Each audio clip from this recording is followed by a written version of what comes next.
ഇവര് കോഴിക്കോട് കടപ്പുറത്ത് എല്ലാരും ഇവിടെ ശരീരത്തിനോട് ശ്രദ്ധിക്കുമ്പോൾ ഞങ്ങൾ മുൻപീട്ടിൽ മോശല്ലേ, അല്ലെങ്കിൽ തന്നെ മോഡിന്റെ ആളാണ് പ്രചാരം ഉണ്ടല്ലോ, ആ നിലക്ക് ഒരു ശരീരത്ത് സംരക്ഷണ സമ്മേളനം, ഒരു അവകാശ സംരക്ഷണം വേണം. ശരീരത്തിന് മുണ്ടില്ല, അവകാശം മോലിയാരെ ശരീരത്ത് പറയാൻ വേണ്ടി എറണാകുളത്ത് വെച്ചിനി. അവിടെ സ്വാമി ഇല്ലാത്തതുകൊണ്ട് നിങ്ങൾ വിഷയം പറഞ്ഞില്ല. അവിടെ നിങ്ങൾക്കൊന്നും കിട്ടാൻ വകുപ്പില്ലാത്തതുകൊണ്ട് ആ പ്രസംഗം നിങ്ങൾ കേട്ടില്ല. ഞങ്ങൾ ശരീരത്ത് സമ്മേളനം വേറെ വെച്ചിക്കണേ. ഇത് ബഹുസ്വര സമ്മേളനാണ്. അവിടെ അവകാശ പറയണ്ടേ. കാരണോ സ്വാമിജിനെയും അതുപോലെ തന്നെ ബിഷപ്പിനെയും വിളിച്ചിട്ട് ഒന്നുണ്ടാക്കണ മസാല സംരക്ഷിക്കണ അല്ല പറയണ്ടേ. അവിടെ അവർക്കും കൂടി പറ്റിയ ഒരു അജണ്ട പറയണ്ടേ. മാപ്പിളാരാകുമ്പോ പറയിപ്പിച്ചാത്തവരാകണ്ടേ. അങ്ങനെയാണ് ആകണ്ടേ. ആ സമ്മേളനത്തിൽ ഈ സ്വാമിയെ കൊണ്ടുവന്നു. അവിടെ അത് കൊണ്ടുവരാ. ശരീഅത്ത് സമ്മേളനത്തിൽ സ്വാമിയല്ല വേല അറിയണ്ടേ, അവിടെ ആലിമീങ്ങളാണ്. അതേ സമയത്ത് ബഹുസ്വരതയ്ക്ക് വേണ്ടിയും ഇന്ത്യയുടെ പൗരാവകാശങ്ങൾക്ക് വേണ്ടിയുമുള്ള സമ്മേളനത്തിൽ വേല പറയേണ്ടത് സ്വാമി മോലിയാരും അച്ചായനും ഒക്കെപ്പാടെയാണ്. സ്വാമി ഇയാളെ കുറിച്ച് മധുപാരം പ്രതീക്ഷ കൊണ്ടുവന്നതാ. അല്ലല്ല, അതിന് ഞങ്ങൾ വേറെ കൊണ്ടുവരലുണ്ട്. മട്ടം പോലെ പറഞ്ഞിട്ടുണ്ട്. അന്ന് നിങ്ങൾ അയാളെ പരമാവധി കല്ലെറിഞ്ഞിട്ടുണ്ട്. അത് പോട്ടെ. സ്വാമി അടിച്ചു പൊളിച്ചു പറഞ്ഞു പ്രധാനമന്ത്രിയെ കുറിച്ചിട്ട്. ഒരു തലക്ക് വെളിവില്ലാത്ത ആള് പ്രധാനമന്ത്രിയായിരിക്കും ഇവിടെ തുടങ്ങി തന്നെ. അതെ, എസ്കക്കാരെ എപ്പോഴും ചെല്ലുന്ന ദിക്കറിൽപ്പെട്ട ഒരു ദിക്കർ പറഞ്ഞപ്പോ അയാളോടൊരു കമ്പം വലിക്കും. ഞമ്മളാണെങ്കിലോ ഞമ്മളെ ദിക്കറിൽ അങ്ങനത്തെ ഒരു ലഹുലേ കാലം വരെ ഉണ്ടായിട്ടില്ല. അപ്പൊ ഞമ്മക്കൊരു റാഹത്തുറവോ അത്രേ ഉണ്ടായിട്ടുള്ളൂ. അത് അടിച്ചൊളിച്ചു. കുട്ടികൾ ആവേശം കൊണ്ട് തെക്കുബീറല്ലേ? ഇല്ലല്ല, തെക്കുബീർ ചെല്ലിയിട്ടില്ല. ഇനി ചെല്ലിയാലും കുട്ടികൾ അങ്ങനെ അബദ്ധത്തിൽ ചെല്ലിയാലും തിരുത്തി കൊടുക്കാനാ നേതാവ്. നേതാവിനെ തിരുത്തുന്ന അനുയായികളല്ല ഞങ്ങളിലുള്ളത്. അപ്പോഴാണ് ഉസ്താദിന്റെ മുഖം കടന്ന് വികൃതമാകാൻ തുടങ്ങി. ഉസ്താദിനാകെ പ്രശ്നമായി. അങ്ങനെ തന്നെയാണ്. മാണ്ടാത്തത് കേട്ടാൽ ഞങ്ങൾ ഉസ്താദിന് വല്ലാത്ത പ്രശ്നമാണ്. ഇങ്ങക്ക് അങ്ങനെയല്ല. ഇങ്ങക്ക് മാണ്ടാത്തത് കേട്ടാലേ മുഖം പ്രസന്നാവുള്ളൂ. അതുകൊണ്ട് ഫാത്തി ഓതിയിട്ട് നിങ്ങൾ മാണ്ടാത്തതേ പറയുള്ളൂ. ഒരു ML അതിൽ പോയത്തക്കാരനായി എന്ന് മാത്രം. ഞാൻ വരുന്നുണ്ടായി. കാരണം ഇതെങ്ങാൻ അവിടെ എത്തിയാൽ കിട്ടുന്നത് മുടങ്ങും. അതൊക്കെ പറയേണ്ടടുത്ത് ആണുങ്ങളെ പോലെ ഗർജിച്ച നേതാവാണ് സുൽത്താനുൽ ഉലമ കാന്തപുരം എത്തിയ അബൂബക്കർ മുസ്ലിയാർ. ആ മഹാൻ പറഞ്ഞ 2 കലിമത്ത് പറയാൻ തൗഫീഖ് കിട്ടിയ ഒരു ആൺകുട്ടി ചേളാരി ആസ്ഥാനത്തുണ്ടെങ്കിൽ കാട്ടിക്കൊണ്ട. അതാ ഞങ്ങൾക്ക് അറിയേണ്ടത്. ഇതിപ്പോ ഒരു സമ്മേളനം വെച്ച മോഡിയോട് പറയാം. അതിപ്പോ എല്ലാരും വെക്കും, ഞാനായിട്ട് വെക്കാരുന്ന എനിക്ക് നാട്ടിൽ നിലനിൽപ്പ് വേണ്ടേ, അതുകൊണ്ട് വെച്ചാണ്, വേറൊന്നുമില്ല. ഒക്കെ ഓരോട് എഴുതി കൊടുത്തിട്ട് ഉസ്താദ് ചെയ്യല്. അപ്പൊ മൂപ്പർക്ക് അറിയാതെ. ഇയാളെ പ്രസംഗം ഞാൻ കേട്ടു, കാന്തപുരത്തെ പ്രസംഗം കേട്ടു. ഒരു സ്ഥലത്ത് പോലും ഇയാളെ പേരെടുത്ത് പറയുന്നില്ല. അത് പറയേണ്ടടുത്ത് പറഞ്ഞിക്കണേ. മോഡിന്റെ നാട്ടിൽ പോയി പറഞ്ഞിക്കണേ. ദത്താ പിന്നെ കോഴിക്കോട്ട്. അതൊക്കെ ഓരോ മട്ടത്തിലല്ലേ പറയാ. നിങ്ങൾ എഴുതി കൊടുക്കണല്ലോ. ഞങ്ങളെ നേതാവ് പറയണ്ടേ. ഞങ്ങളെ നേതാവിന് ഞങ്ങളെ നേതാവിന്റെ നിലപാടുണ്ട്. അത് ചേളാരി നല്ല ഞങ്ങൾ മേറ്റർ വാങ്ങലേ. മനസ്സിലായില്ലേ? അതൊക്കെ നമ്മൾ ആൾക്കാരുടെ മുന്നിൽ. കാരണം ഇപ്പൊ എല്ലാവരുടെയും ഇപ്പൊ എനിക്ക് ഓർമ്മ, ഞാൻ 2-3 ദിവസം ഒരു പ്രോഗ്രാം കഴിഞ്ഞ് ഭക്ഷണം കഴിക്കുമ്പോ ഒരു ഡോക്ടറിന്റെ കൂടെ ഉണ്ട്. ഇയാളെ വയല് കഴിഞ്ഞു കണ്ട് അയാളൊപ്പം ചോറ് കഴിക്കുന്ന ഒരു ഡോക്ടർ കൽബ് ചൊക്കുള്ളവനെ കാരണം ഇജാതി വയലാ പറയാ. അപ്പൊ ആള് സോക്കടുള്ള ആളാ. ആ സോക്കടുള്ള ആള് പിന്നെ ഒരു പിത്തന പറഞ്ഞത്. അപ്പൊ ഇയാള് ദലീലായി കൊണ്ടുവരണ്ടേ. നീളം വലിപ്പം ഒരു കരിക്കട്ടമ്മ വരച്ചു നോക്കാന്നല്ലാതെ എന്താ അതിന് പറയാ. ആ ഡോക്ടറിനോട് പറഞ്ഞു, എന്നോട് പറഞ്ഞതാണ്, എനിക്ക് ആ കാന്തപുരത്തോട് കുറച്ചൊക്കെ മതിപ്പുണ്ടായിരുന്നു, സ്നേഹം ഉണ്ടായിരുന്നു. പക്ഷെ ഈ ഒരു പ്രശ്നത്തോടു കൂടെ കാരണം മുസ്ലിമീങ്ങൾക്ക് പൊതുവായൊരു വിഷയം വരുമ്പോൾ എന്ത് അഭിപ്രായ വ്യത്യാസം അതൊക്കെ പറഞ്ഞിട്ട് കുഴപ്പമില്ല. പക്ഷെ ഒരു പൊതു വിഷയത്തിൽ ഒന്നിച്ചു നിൽക്കണ്ടേ മോലിയാരെ? അപ്പൊ ആ നാടനായ ജാഹിലായ ഡോക്ടർക്ക് നിങ്ങൾ പറഞ്ഞു കൊടുക്കണം, ഇങ്ങനെയാണ് ഇസ്ലാമിന്റെ ശരീഅത്ത്, ഇങ്ങനെയാണ് പണ്ട് ഈക്ക ചെയ്തത്, ഇങ്ങനെയാണ് പണ്ട് കണ്ണിയത്ത് ചെയ്തത്. നിങ്ങൾ പറഞ്ഞു കൊടുക്കണം മോലിയാരെ. ഇതിപ്പോ എന്താ നിങ്ങള് AP ഉസ്താദ് മോശാന്ന് ആരാ പറയണത്? കണാരൻകുട്ടി നല്ല കളിക്കാരനാണ് പറഞ്ഞു പന്തളി. അപ്പൊ ആൾക്കാർ ചോദിച്ചപ്പോനോട് പീഡിയേക്കുന്ന ആരെപ്പോ പറഞ്ഞത്? അത് കണാരൻകുട്ടി തന്നെയാ പറഞ്ഞേ. എന്ന മാതിരി ഇയാൾ കൊണ്ടുവന്ന ദലീൽ പാരത ഇയാളെ പോലത്തെ ഒരു സാധുവിന്റെ. ഇനി ഈ സാധാരണക്കാരനായ ഡോക്ടർ അയാൾക്കിപ്പോ ശരീഅത്ത് അറിയോ? അത് സംരക്ഷിക്കേണ്ട കോലറിയോ? അപ്പൊ ഇയാളോട് ഡോക്ടർ ഒരു വിവരക്കേട് പറഞ്ഞാൽ മോലിയർക്ക് വിവരം ഉണ്ടെങ്കിൽ തിരുത്തി കൊടുക്കണ്ടേ? അയാൾ അത്രയും വിവരം ഇയാൾക്കില്ലെങ്കിൽ എന്താ കാട്ടുക? അയാൾ അവിടെയും ഭിന്നിച്ചിരുന്നില്ലേ? ഭിന്നിക്കണ്ടോടത്ത് ഭിന്നിക്കണം മോലിയരെ. അതിനാണ് സമസ്ത ഉണ്ടാക്കിയല്ലേ. നെതുവത്തുൽ മുജാഹിദിൽ മെമ്പർഷിപ്പ് കൊടുത്താ പോരെ? ഭിന്നിക്കാനാണ് സമസ്ത ഉണ്ടാക്കിയത്. അല്ലെങ്കിൽ അതിൽ കൂടിയാൽ മതി. എന്തിനാ ഈ 4 കോടി? അതിപ്പോ പൊതുജനം മനസ്സിലാക്കാറുണ്ടല്ലോ. പൊതുജനം എന്ന് പറഞ്ഞാൽ എസ്കക്കാരെന്ന് മാത്രമല്ല. അങ്ങനെയാകണ കാലം വരുമ്പോഴാണ് പഴയ കാലത്ത് ആൾക്കാർ പറയല് പൊതുജനം എന്ന കഴുതാൻ. അങ്ങനെയല്ല ഇപ്പൊ ഉള്ളത്. ഇപ്പൊ പൊതുജനത്തിൽ വേറെയുണ്ട്. അപ്പൊ അതിനു വേണ്ടി ഒരു പരിപാടി വെച്ചതാണ്. അതിലാ സ്വാമി ഒന്ന് പ്രസംഗിക്കട്ടെ. ഏയ് ഒരു സ്വാമി പ്രസംഗിച്ചിട്ട് നാട്ടുകാരെ കേൾപ്പിക്കണ എത്രയോ ആണ് അനുയായികൾക്ക് ഇഷ്ടപ്പെട്ടൊരു ലഫ്ള് അതാ അപ്പൊ കേൾപ്പിച്ചത്. അപ്പൊ നമുക്കൊരു ചോദ്യം അപ്പൊ അവിടെ വരികയാണ്. എന്റെ ഉള്ളിൽ ഈ ചോദ്യം വന്നുകൊണ്ടിരുന്നത്, ഞാൻ ഏത് ഹിന്ദുവിനെയാണ് പ്രതിനിധീകരിക്കേണ്ടത്? അപ്പൊ നമുക്കിപ്പോ ഏറ്റവും വലിയ ശ്രദ്ധ കേന്ദ്രം എന്ന് പറയുന്നത് തലയ്ക്ക് വെളിവില്ല എന്ന് തെളിയിച്ചു കഴിഞ്ഞാൽ നമ്മുടെ പ്രധാനമന്ത്രി പദത്തിലിരിക്കുന്ന ഒരാൾ ജനിച്ചൊരു നാടുണ്ട്, ഗുജറാത്ത്. ഉസ്താദിന് അവിടെ സ്കൂളൊക്കെ ഉണ്ട്, അദ്ദേഹത്തിന് ഉണ്ട്. നിങ്ങളെ പറ്റി ഇപ്പൊ എന്താ അയാള് പറയാ? മുതലക്കുളത്ത് 10 ആളുണ്ടേനെന്ന് പറയും. അല്ലാത്തൊരു വിവരോ ഒരു ബന്ധോ ഇയാളെ ഇവർക്ക് പണ്ടില്ല. ഇയാളും ഇവലും തമ്മിൽ നടന്ന നിക്കാഹ് തലക്ക് വെളിവില്ല എന്നുള്ള സീകമ്മല. വേറെ ഒരു ഇനിയിപ്പോ തൊലാക്കിന് വേറെന്ത് ലഫ്ല കിട്ടുകയെന്നറിയില്ല.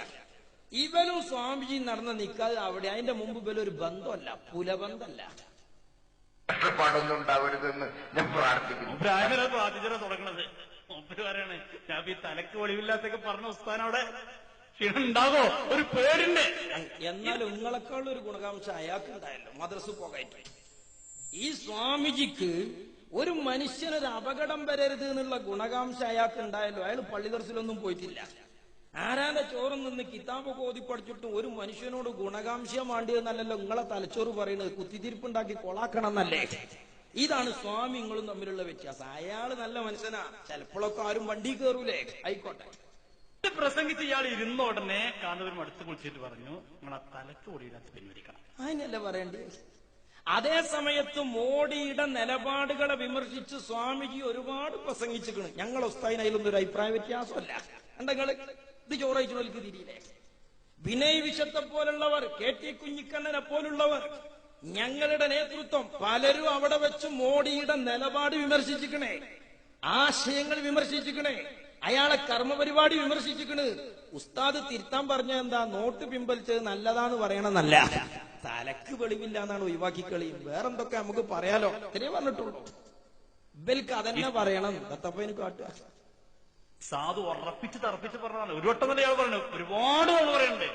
ഞാനത് അന്തസ്സോടെ പറയണ്ടേ, എനിക്ക് ധൈര്യത്തോടെ പറയാണ്, എനിക്ക് യാതൊരു പേടിയില്ല. അല്ല, അന്തസ്സോടെ. എസ്വൈഎസിന്റെ എ പി ഭാഗത്തിന് ഒന്നുമല്ല അയാള്. അതെ, ഒന്നുമല്ല. മതസംഘടനയെ പ്രതികരിച്ചുകൊണ്ട് വന്ന ആളാണ്. ഞാൻ വിചാരിച്ചു മുതലക്കുളത്ത് നിങ്ങൾക്ക് അയാൾ സക്കാഫി നറ്റ പോസ്റ്ററിൽ എഴുതുമോ. തൽക്കാലം അങ്ങനെയൊന്നും ഉണ്ടായിട്ടില്ല. അള്ള കാത്ത്. ധൈര്യത്തോടെ പറഞ്ഞു, തലക്ക് ഒളിവില്ലാത്തൊരു പ്രധാനമന്ത്രിയാണ്. എന്നിട്ട് കാന്തപുരത്തിന് ഭയങ്കര ടെൻഷനായി. അങ്ങനത്തെ മാണ്ടാത്തരൊക്കെ കേട്ടാ ഞങ്ങളെ ഉസ്താദിന് വലിയ ടെൻഷനാ. അള്ളാഹു ഇസ്സത്തും അഫീത്തും കൊടുക്കട്ടെ. നിങ്ങളെ ഉസ്താദുമാർക്ക് റാഹത്താകണമെങ്കിൽ ഫാത്തി ഓതിയിട്ട് 4 തോന്നിയാസം പറയണം. അതാണ് നിങ്ങളും ഞങ്ങളും വ്യത്യാസം. ഒക്കെ നിങ്ങൾ അദ്ദേഹത്തിന്റെ ഒരിക്കൽ ഇരുത്തി അദ്ദേഹത്തിന് പറഞ്ഞു. എത്ര സ്നേഹത്തിലാണ് ആ ഇരുത്തല്. കുട്ടികളെ വാത്സല്യത്തോടെ അരികിലിരുത്തി അല്ലേ? നിങ്ങളൊന്ന് ആലോചിച്ച് നോക്കി, എത്ര സ്നേഹത്തിൽ. നിങ്ങളെ ചില ഉസ്താദന്മാർക്കൊക്കെ ഇങ്ങനെ പോമ്പിളിച്ച വെട്ടത്തി ഇങ്ങനെ പടിമലപ്പാൻ പോലെ ചാടണത് അതൊന്നും ഞാൻ ഇടുന്നില്ല. മനസ്സിലാക്കി കൊടുക്കുന്നു. എന്നിട്ട് ഇയാളെ പ്രസംഗം വേറെ പ്രസംഗം തുടങ്ങി. എന്നിട്ട് സ്വാമി രണ്ടാമതെണീറ്റിട്ട് പറഞ്ഞു, നിങ്ങൾക്കതുകൊണ്ട് വിഷമമുണ്ടെങ്കിൽ ഞാനത് പിൻവലിക്കാം. അതെ, അയാളൊരു മര്യാദക്കാരനാണ്. നിങ്ങൾ കേടെത്തി. അയാള് മര്യാദക്കാരനാണ്. ഒരു സമൂഹത്തിന്റെയും സ്റ്റേജിന്റെയും ഒക്കെ സ്വഭാവം ശൈലിയൊക്കെ മനസ്സിലാക്കാനുള്ള തന്റെ അയാൾക്കുണ്ട്. പക്ഷെ ഒന്നുമില്ലാത്ത ഈ ചേളാരി ചന്തയിലെ കന്നുകാലി കച്ചവടം മാത്രം പരിചയപ്പെടാൻ പാടില്ലല്ലോ മനുഷ്യന്മാരെ. പക്ഷെ എന്റെ വിഷ്ണുവിനെ ഒഴിവാക്കൂല, നിങ്ങൾക്ക് വേണ്ടി. അത് അങ്ങനെ വേണമെന്നില്ല. മൂപ്പരെന്തോ പറഞ്ഞോട്ടെ, മൂപ്പർക്ക് ഇപ്പൊ ശരീരത്ത് ചെയ്യുമ്പോ ബാധകമല്ലല്ലോ.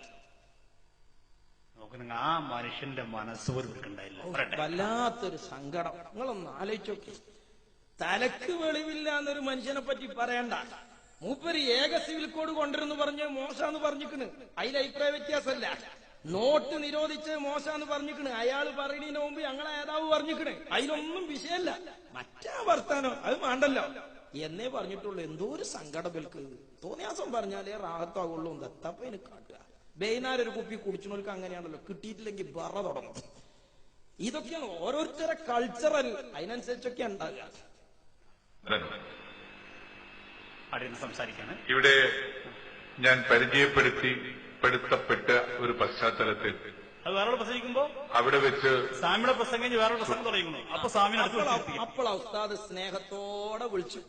സ്വാമിക്കും പ്രശ്നമല്ല, ചിരിച്ചു സ്വാമി കേട്ടു. മുമ്പിൽ വന്ന് പ്രതികരിച്ചു. ഖലാസ്, ഒരു പ്രശ്നമല്ല. മൂല്യന്മാര് കാസറ്റ് തരാൻ നടന്നു. അതന്നെ. സുഹൃത്തുക്കളെ, എല്ലാവർക്കും നമസ്കാരം. രണ്ടാമത് കയറി ഞാനിവിടെ ഉപയോഗിച്ച ഒരു പദം അല്പം തെറ്റിദ്ധാരണയുണ്ടാക്കും എന്ന് തോന്നുന്നു. അതെ, അത് മൂപ്പർക്ക് തോന്നിയതാട്ടോ. തലയ്ക്ക് വെളിവില്ലാത്ത ആള് എന്നൊരു പദമാണ്. കാര്യമൊക്കെ നിങ്ങൾക്ക് എല്ലാവർക്കും മനസ്സിലായിട്ടുണ്ട്. അതെ, അത്ര മതി. ഒരാളൊരു വിഷയം പറഞ്ഞ അതിന്റെ മുറാദ് കാര്യം മനസ്സിലാക്കല. മൂപ്പര തലച്ചോറിന്റെ റേഞ്ച് എത്രയുണ്ട്, പള്ളന്റെ വീതി എത്രയുണ്ട്, ഇതൊന്നല്ല ഇപ്പൊ ഒരു വിഷയത്തിന്റെ കഥ. അങ്ങനെയല്ലല്ലോ. അപ്പൊ കാര്യങ്ങൾക്കൊക്കെ മനസ്സിലാക്കണം. എന്നാ പിന്നെ ആ വാക്കിയാണോ ഒഴിവാക്കാം, വിഷയം തിരിഞ്ഞാൽ മതിയല്ലോ. അത്രേ വിഷയമുള്ളൂ. എല്ലാവർക്കും മനസ്സിലായി. കാര്യം എല്ലാവർക്കും പിടുത്തം കിട്ടി. ഞാൻ ആമോലിയരെ കാര്യം മനസ്സിലാക്കണം. അതുകൊണ്ട് മറ്റേ വാക്ക് വേണ്ട, എന്നാ തന്നെ തിരിയുന്നു. പിന്നെന്തെത്തിനാണ് അത് പറയുന്നത് നിങ്ങൾക്കൊക്കെ മനസ്സിലായിട്ടുണ്ടാവുമല്ലോ. നിങ്ങൾ ആലോചിച്ച് നോക്കി, രണ്ട് സമസ്തപ്പൊ തർക്കിച്ചുന്ന ഒരു വിഷയെ തലക്ക് വെളിവില്ല എന്നുള്ളൊരു തോന്നിയാസം വേണോ വേണ്ടേന്നാണ്. ഒന്ന് ആലോചിച്ച് നോക്കി നിങ്ങൾ, ഈ പ്രസ്ഥാനത്തിന്റെ അജണ്ടകളെ എത്രയാണ് അനാരോഗ്യകരമായ വഴിയിലേക്ക് ഇവർ കൊണ്ടുപോകുന്നത്. ഒരു വിഷയം, ഏക സിവിൽ കോഡ് എന്ന ഡെമോക്രസിന്റെ വാളെ, ശരീഅത്ത് വിരുദ്ധ ഫാസിസ്റ്റ് ഗവൺമെന്റിന്റെ നിലപാടുകൾ, ഇതൊക്കെ ഇങ്ങനെ ഇവിടെ തലക്ക് മേലെ നിൽക്കുമ്പോ കേരളത്തിലെ രണ്ട് സമസ്തക്കാര് തർക്കിച്ചിന് എന്താ, ഒരു മനുഷ്യനെ പറ്റി തലക്ക് വെളിവില്ല എന്ന് പറയണോ പറയണ്ടേന്നാ. എന്താ ഇതിന് കാട്ടുക? ഞാൻ അത് ഈ വേദിയിൽ പറയുന്നത് ഒരുപക്ഷെ നിങ്ങൾക്കെല്ലാവർക്കും ബുദ്ധിമുട്ടുണ്ടാക്കും എന്നതുകൊണ്ട് അത് മറ്റ് വേദികളിൽ ഉപയോഗിക്കാനായി എന്റെ നിഘണ്ടുവിൽ ഏറ്റവും ആദ്യം തന്നെ സൂക്ഷിച്ചുകൊണ്ട് ഇവിടെ ആ വാക്ക് എന്താ പറഞ്ഞത്? മറ്റു വേദികളിൽ. അതെ, ഔത്തേപ്പള്ളി ചെല്ലേണ്ടത് അവിടെ, മൂത്രപ്പേരി ചെല്ലേണ്ടത് അവിടെ. ഔത്തേപ്പള്ളിയിൽ ഞാൻ അങ്ങനെ ചെയ്തോളാം. ഇനി മുതലക്കുളത്ത് ഒരു ബാത്റൂം ഉണ്ട്, അവിടെ ഞാൻ അതിന്റെ മട്ടം പോലെ. ഇതാണ് ഇപ്പൊ അയാൾ പറഞ്ഞ്, അല്ലേ? അത്രയല്ലേ ഇപ്പൊ ഇത്. അത് അയാളെ തന്റേടാ, നല്ല ആൺകുട്ടി അയാള്. അങ്ങനെ തന്നെയാ മനുഷ്യൻ ചെയ്യണ്ടേ. മറ്റു വേദികൾ എനിക്ക് ഇനി അവസരം കിട്ടിയാൽ ആദ്യമായിട്ട് എന്റെ ഡിക്ഷണറിയിൽ ആദ്യത്തെ പദം ഈ പ്രധാനമന്ത്രിക്കെതിരെ. അങ്ങനെ തന്നെ ബാത്റൂം കയറി ആദ്യം ചെല്ലണ്ട തന്നെ ചെല്ലണം. ഔത്തേപ്പള്ളി കയറിയ അവിടുത്തെ മട്ടം മാതിരി. ഇങ്ങനെ ഓരോ ഇന്നുണ്ട്. അത് പേച്ചാ ഞങ്ങൾ ഉസ്താദ് പറഞ്ഞു. പക്ഷെ ഇവിടെ മറ്റേ ഉസ്താദിന് വേണ്ടിയിട്ട് തൽക്കാലം ഞാൻ എന്താകുന്നു. എത്ര അന്തസ്സുള്ള മനുഷ്യൻ. നിങ്ങളൊന്ന് ആലോചിച്ച് നോക്കി, ഇവിടെ കുറെ നല്ല മനുഷ്യന്മാരുണ്ട്, ആലിമീങ്ങളുണ്ട്, ഫാത്തിയോതി തുടങ്ങിയ വേദിയാണ്. നല്ല നല്ല നിഷ്കളങ്കരായ ഉലമാക്കള്, പ്രായാധിക്യമുള്ള തങ്ങന്മാര്, ഉമറാക്കള്, ആലിമീങ്ങൾ. സദസ്സിലാണെങ്കിലോ നോക്കത്താ ദൂരത്ത് പരന്നു കിടക്കുന്ന ശുഭ്രവസ്ത്രധാരികളായ ആലിമീങ്ങളും മുതഅല്ലിമീങ്ങളും. ഹൈന്ദവരുടെ മനസ്സിൽ അതവുണ്ടാണ് സംഗതിയല്ലേ. അപ്പൊ അത് തിരുത്തി. ഈ സദസ്സ് ഇങ്ങനത്തെ ഒരു സദസ്സാണ്, അതുകൊണ്ട് അത് വേണ്ട. ആ സ്വാമിജി നല്ല തന്റെ ഇടത്വത്തോടെ തിരുത്തി. നല്ല മാന്യനായ മനുഷ്യൻ, തന്റേടിയായ മനുഷ്യൻ. പക്ഷേ മോലിയന്മാര് വേലി വില തിന്നാ പിന്നെ എന്താ ചെയ്യാ? മോലിയന്മാരാണ് പിന്നെ മാപ്പിളാരെ വില കുറക്കാൻ നടക്കണത്. നിങ്ങൾ അങ്ങനെ തന്നെ പറയണം. മാപ്പിളാർ സംസ്കാരം തന്നെയാണ് ഞങ്ങളെ ഈ ദിക്റാ ചൊല്ലല്. സ്വാമിജിക്ക് വില പഠിപ്പിച്ചു കൊടുക്കുക. എന്നിട്ട് തലക്ക് വെളിവില്ല എന്നുള്ള ദിക്റ് ചെല്ലാം മുതലക്കൊളത്തെ ഒരു പരിപാടി. ഒന്ന് ആലോചിച്ചു നോക്കി. അതുവരെ സ്വാമിജി ഒരു ശരീഅത്ത് പരിപാടിയിലില്ല. ബാക്കി ഇതാണ് ഒരു ശരീര സംരക്ഷണം. നമ്മളൊന്ന് ഒന്നിച്ചിരിക്കാന്ന് പറഞ്ഞപ്പോൾ പറ്റില്ല. എന്താ പറ്റില്ല? കാരണം പറഞ്ഞത് കാന്തപുരം പറഞ്ഞെന്താ, കത്ത് എന്ന് ക്ഷണിച്ചില്ല. സമുദായത്തിന്റെ ഒരു പ്രശ്നം അവിടെ നടക്കുമ്പോ ഉസ്താദ് പറയാൻ കത്ത് കിട്ടിയിട്ടില്ല, കത്ത് എന്ന് ക്ഷണിച്ചില്ല, പത്രസമ്മേളനത്തിൽ പറയാണ്. അപ്പോ സഹോദരന്മാരെ നിങ്ങൾ ആലോചിച്ച് നോക്കി, ഇതാണ് വിഷയം.